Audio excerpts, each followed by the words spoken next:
Inside the hotel where war and peace are being decided, the secret US-Iran talks that could reshape the Middle East. One building in Islamabad has become the focal point of global tension, where a fragile ceasefire, unresolved demands, and decades of hostility collide in real time. A single location holding global consequence. In Islamabad, an entire city has tightened around one building. Roads are locked down. Armed patrols sweep the streets. Government offices have shut. And inside a heavily fortified five-star hotel, American and Iranian officials are attempting something that has not happened at this level in nearly half a century: direct negotiation. This is not just another diplomatic meeting. It is the most dangerous conversation currently happening anywhere in the world. Because what is being negotiated inside that hotel is not simply a ceasefire, it is whether a rapidly escalating regional war pauses or resumes with greater force. Why this moment is historically unusual. For decades, the United States and Iran have operated through distance, proxies, and indirect messaging. Direct engagement at this level is extraordinarily rare. These talks, led by US Vice President J.D. Vance and senior Iranian officials, mark the highest-level contact since the 1979 Iranian Revolution, a moment that reshaped global geopolitics and locked the two nations into long-term hostility. That alone makes this meeting historic, but history does not guarantee success. In fact, it often makes agreement harder, because both sides are not just negotiating policy, they are negotiating legacy, credibility, and power. The true stakes extend beyond merely achieving a ceasefire. The talks appear to be focused on stabilizing a fragile truce following weeks of conflict.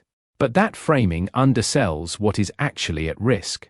The real issues on the table include the following: control and security of the Strait of Hormuz, one of the world's most critical energy routes; Iran's nuclear ambitions and uranium enrichment; the lifting or continuation of crippling economic sanctions; the role of regional proxy conflicts, particularly in Lebanon; the broader balance of power across the Middle East. Each of these issues alone has global consequences. Combined, they form a negotiation that could reshape energy markets, military alignments, and geopolitical stability. And crucially, both sides are entering with fundamentally incompatible starting positions. A negotiation built on mistrust. This is not diplomacy built on goodwill. It is diplomacy built on exhaustion, pressure, and calculation. The ceasefire that facilitated the negotiations between both parties is already precarious. It was brokered under urgency, not agreement, and remains vulnerable to collapse. Iran is pushing for sanctions relief, regional concessions, and recognition of its strategic position. The United States is demanding limits on nuclear activity, reduced regional aggression, and security guarantees. Neither side trusts the other to follow through, which means every concession carries risk, and every delay increases the chance of breakdown. The choice, facing both sides. The dynamic inside the room is brutally simple: compromise, and risk appearing weak domestically, or refuse, and risk returning to open conflict. For the United States, the pressure is strategic and political. A prolonged conflict risks deeper military entanglement and economic disruption. For Iran, the stakes are existential.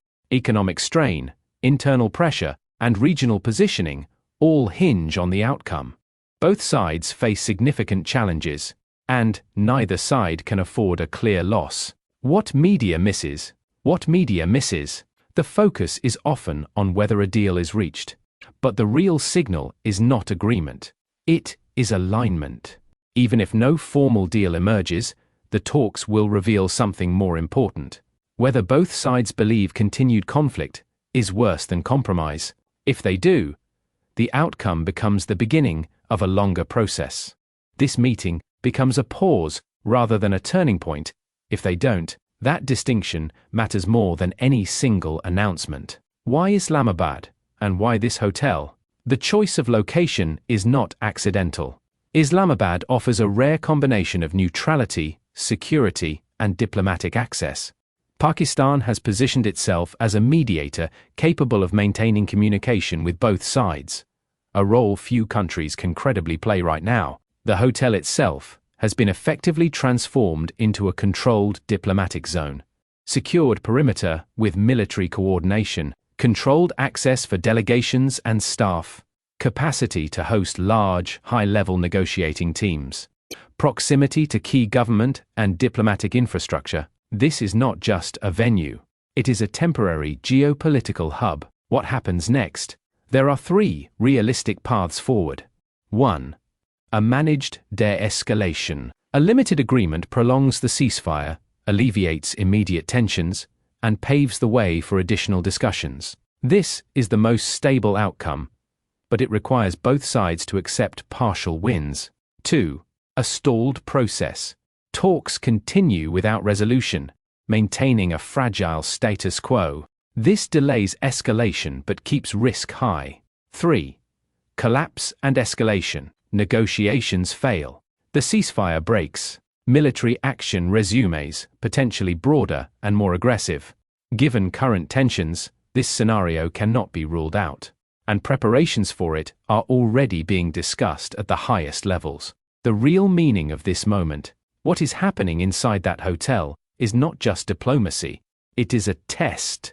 A test exists to see if 2 long-standing adversaries can step back from a conflict that has already spilled across borders, disrupted global systems, and destabilized an entire region. The outcome may not be decided in a single meeting, but the direction will be there.